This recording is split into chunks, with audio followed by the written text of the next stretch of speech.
નમસ્કાર મિત્રો, પેરના ન્યૂઝમાં આપનું સ્વાગત છે। માગરોળ સમસ્ત સિંધી નવયુવક મંડળના પ્રમુખ ઉપપ્રમુખ સહિત હોદ્દેદારોની નિમણૂક કરાયા।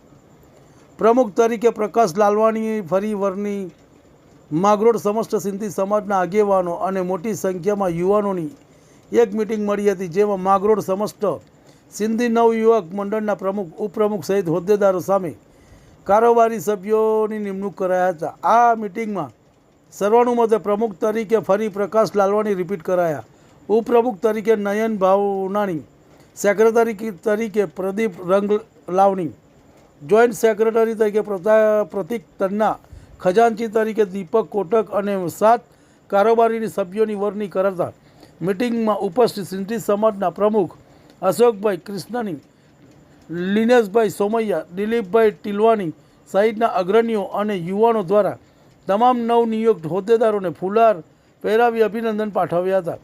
આગામી 30 માર્ચ 2025ના રોજ સિંધી સમાજ 9 વર્ષ એટલે કે ઈષ્ટદેવ ઝૂલેલાલ ભગવાનનો જન્મોત્સવ ચેટીસન મહોત્સવ આવી રહ્યું છે, ત્યારે આ મહોત્સવને યાદગાર બનાવવા જોરશોરથી તૈયારીઓ કરી દેવાઈ છે। રિપોર્ટ જીતુ પરમાર, માગરોળ।